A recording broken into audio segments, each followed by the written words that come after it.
Welcome to Glencoe's Health e-Spotlight video series, where real-world connections help you develop the skills for a healthy future.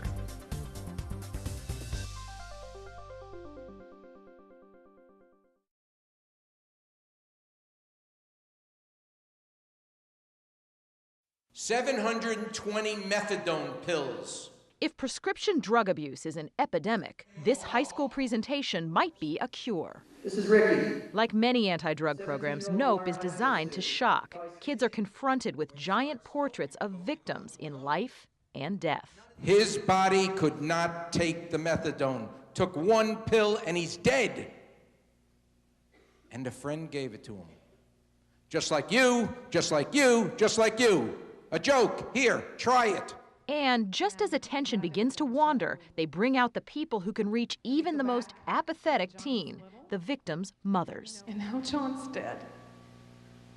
And I don't have John anymore, and let me tell you, I wish every day I had him. It's not easier, not one moment easier. The shock's gone, but it's not one moment easier. It's been 2 years now, and there's not a day goes by that I don't miss my son. We just talked briefly, and at the end of the conversation, he said to me, "I love you, Mom." And I said, "I love you too, Richie." And we hung up. That was the last time I ever spoke to my son. It was 3 days later that we got that knock on the door. The deputies came in, and they simply said to us, at 2 o'clock in the morning, "He's dead." I held Richie's hand when he was 5 years old to cross the street. I held his hand when he was 12 when he got his tonsils out. For nearly an hour, the mothers' voices were the only sound in the room. I'm going to tell you that you guys out here are going to know if one of your friends are doing drugs and alcohol before Mom will.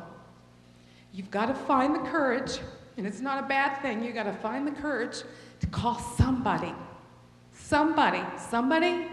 that can get them help. There's more to this message than emotion. Elizabeth Baldwin and her older sister Caitlin, both of whom abused drugs in the past, say the NOPE program has actually changed their way of thinking. Was it literally something where you see these stories and go, "Oh my goodness, this could be me, I gotta stop this"? Yes. I don't want to do drugs anymore, and I want to help people that are having problems with that. It makes me realize it could happen to me. And if you don't stop, you will die. Thank you. It really hit me. I got a lot out of that, and just seeing those parents up there crying, oh my gosh, it opened my eyes.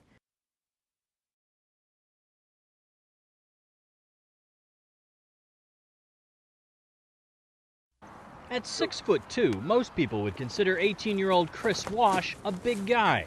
But the athlete from Plano, Texas once believed he wasn't big enough. How old were you when you started using steroids? 15. And what made you decide to start using? I just wanted to get bigger, have bigger arms, and perform better in sports. He did get bigger and meaner. I got angry, always wanted to fight, always hitting things. Chris was kicked off the basketball team. Chris is my oldest. When he started having his anger issues, other parents are telling me, "Oh, that's normal. They all act that way." Debbie Russo thought her son needed anger management. He thought he needed more of the illegal drug from a supplier at a gym. It was almost like I was like a heroin addict. It got to the point where I needed my injection, to be able to work out, to be able to feel good about myself. He hid the syringes and needles in his room. I actually just kept it up in here. Until last summer. When Taylor died, it was a huge wake-up call. Taylor Hooton was a classmate and gifted athlete who committed suicide last July. He went into a deep depression while withdrawing from steroids. Classic signs of steroid use include rapid weight gain, acne on the back, and severe mood swings. And if you stop, withdrawal can send a user into an emotional tailspin. They hurt me a whole lot more than they helped me. And to tell you the truth, I didn't even need help. Chris lost a semester of classes because of steroids and was forced to sit on the sidelines last week as his friends graduated from high school. But he's just glad to be in the game at all.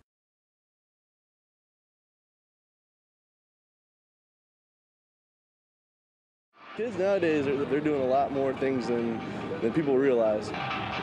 It's euphoric. That they feel great, they feel loving, but boy, the price they pay. Dr. Drew Pinsky knows what young people are into. This He co-hosts the MTV program Love Line, where he's asked a lot about ecstasy. And his message is always the same. The drug is dangerous. Ecstasy damages your brain. Drugs of abuse, the ones they're choosing to use today, harm your brain. Structurally alter forever your brain. But ecstasy use is exploding. Most of the ecstasy entering this country is manufactured in Europe and comes through major U.S. airports like New York, Miami, and here in Los Angeles. Stop, please. Stop. At LAX, 13 dog teams are now trained to sniff out ecstasy, and their work has paid off. Just one bust this month in San Francisco netted 500,000 pills. This represents the single largest seizure of ecstasy in the United States to date. If this is what they're catching, imagine what's getting through. What would be a nightmare scenario for you in terms of this drug? Nightmare scenario is if we're not able to go ahead and bring it into control. Dr. Alan Leshner of the National Institute on Drug Abuse says parents need to pay attention. Many parents, just like their kids, think ecstasy is just a benign, fun drug. They don't realize the dangers.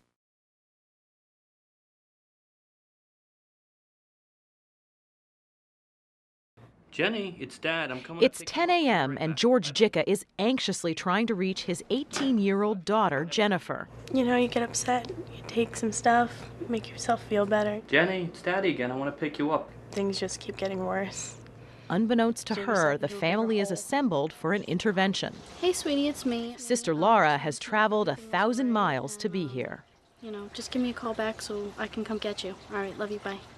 After months of fighting, late-night calls from emergency rooms, and police, the family knows they have to do something about Jennifer's alcohol and drug addiction. And this is it. Hi, honey. Finally. You sound asleep. The intervention will be run by a professional group called Intervention 911. Kevin Dixon, a recovering alcoholic and drug addict, is in charge. If this fails, I don't have a daughter anymore. What is this? Suddenly, Jennifer is in the room. Well, you're probably wondering what's going on. Yeah. The strategy is to offer a strong message that they love her, but will not enable her self-destruction. We're here to help you get better. We're not here to facilitate your choices in life that are killing you. One by one, each family member reads a letter. Dear Jenny, this letter is because I love you. Mom goes last. But what a strong little soul. Jenny, it breaks my heart to see you so unhappy. After the letters, Dixon tells Jennifer what the family wants her to do. If you say yes, we're gonna get on a plane and we're gonna go to a treatment center. I'm not going on a plane right now, right? Kevin. Yes. No, right now. Hold on, Jenny. Look at me, Jenny. Look at me. Okay. Deep breath. It's the critical moment of the intervention. The family has agreed that if she says no, they will cut her off.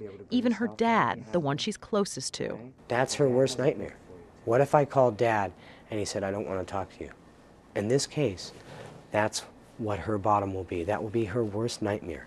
A bottom is recovery speak for the point at which the addict feels enough is enough. It's time to stop and make a change.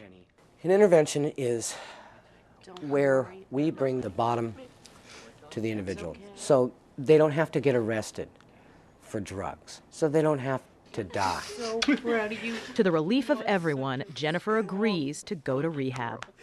I couldn't believe they did this. When they said rehab center, I didn't want to go. I was gonna say no. I was definitely gonna say no. And what specifically changed your mind? My family. Just looking at them, you know, they've been through a lot with me. Bottom line, Jennifer knows she has a problem and needs help. I don't know what happened, where I went wrong. Lost my friends, lost my family. I pushed them away. 3 hours from the time the intervention began, Jennifer is on her way to rehab. She needs that. I want her to be able to look in the mirror and not hate herself. You've been watching Glencoe's Healthy Spotlight video series. Remember, be healthy, choose wisely.